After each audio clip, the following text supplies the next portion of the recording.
Let's go on to Proverbs chapter 3 for the public reading of the scripture this afternoon.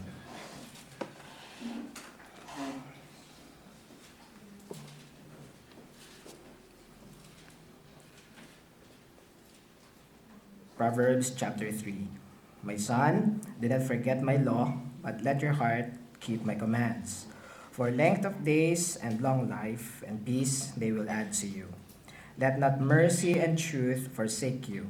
Bind them around your neck, write them on the tablet of your heart, and so find favor and high esteem in the sight of God and man. Trust in the Lord with all your heart, and lean not on your own understanding. In all your ways acknowledge him, and he shall direct your paths. Do not be wise in your own eyes. Fear the Lord and depart from evil. It will be health to your flesh and strength to your bones. Honor the Lord with your possessions and with the first fruits of all your increase. So your barns will be filled with plenty, and your vats will overflow with new wine. My son, do not despise the chastening of the Lord, nor detest his correction. For whom the Lord loves, he corrects, just as a father the son in whom he delights. Happy is the man who finds wisdom, and the man who gains understanding. For her proceeds are better than the profits of silver, and her gain than fine gold. She is more precious than rubies, and all the things you may desire cannot compare with her. Length of days is in her right hand, in her left hand riches and honor. Her ways are ways of pleasantness, and all her paths are peace. She is a tree of life to those who take hold of her, and happy are all who retain her. The Lord by wisdom founded the earth. By understanding he established the heavens. By his knowledge the depths were broken up, and clouds dropped down the dew. My son, let them not depart from your eyes. Keep sound wisdom and discretion. So they will be life to your soul and grace to your neck. Then you will walk safely in your way, and your foot will not stumble. When you lie down, you will not be afraid. Yes, you will lie down, and your sleep will be sweet. Do not be afraid of sudden terror, nor of trouble from the wicked when it comes. For the Lord will be your confidence, and will keep your foot from being caught. Do not withhold good from those to whom it is due, when it is in the power of your hand to do so. Do not say to your neighbor, "Go and come back, and tomorrow I will give it," when you have it with you. Do not devise evil against your neighbor, for he dwells by you for safety's sake. Do not strive with a man without cause, if he has done you no harm. Do not envy the oppressor, and choose none of his ways. For the perverse person is an abomination to the Lord, but his secret counsel is with the upright. The curse of the Lord is on the house of the wicked, but he blesses the home of the just. Surely he scorns the scornful, but gives grace to the humble. The wise shall inherit glory, but shame shall be the legacy of fools. Two timeless guides we can see here. First, the guideline of being a good neighbor, especially in verses 27 to 28 that says, "Do not withhold good to whom it is due, when it is in the power of your hand to do so." I think this is somehow unusual, even in our time and day and age now, where we can be busy in many things and may delay to lend help to those who ask for it.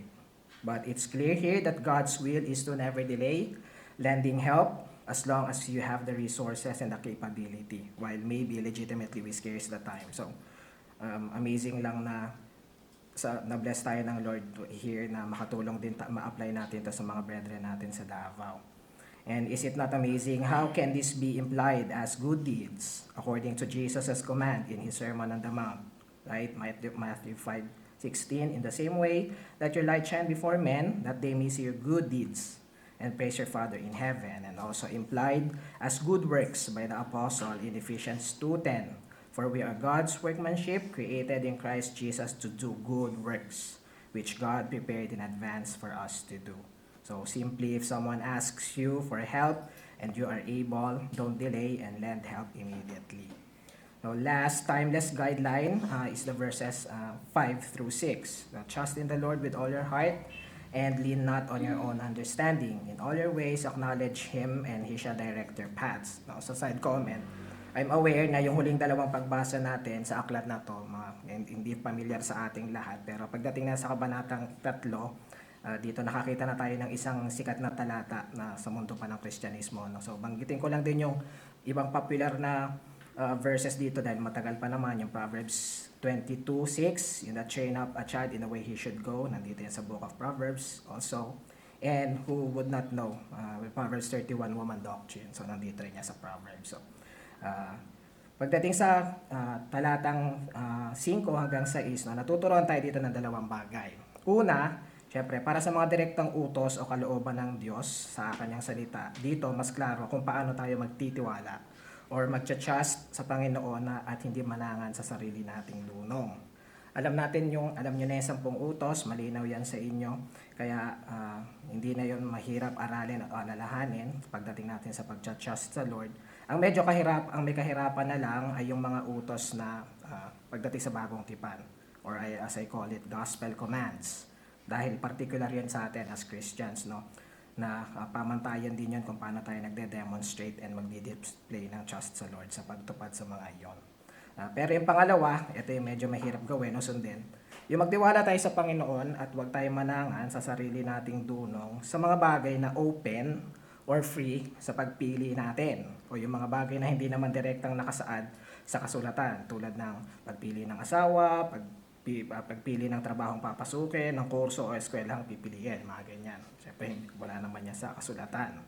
Ang nalalaman lang natin dito na pagkatapos natin alamin ang salita ng Diyos, at nakalatag na sa harapan natin ang mga dapat nating piliin, oras naman para humingi ng tulong una sa Diyos sa daan ng panalangin. At pangalawa, maaaring humingi tayo ng mga matatalinong payo mula sa mga godly or maybe trustworthy, credible na mga tao. So, yun po yung isang ibig sabihin dito para itumpak ng Diyos yung daan natin o lakad natin.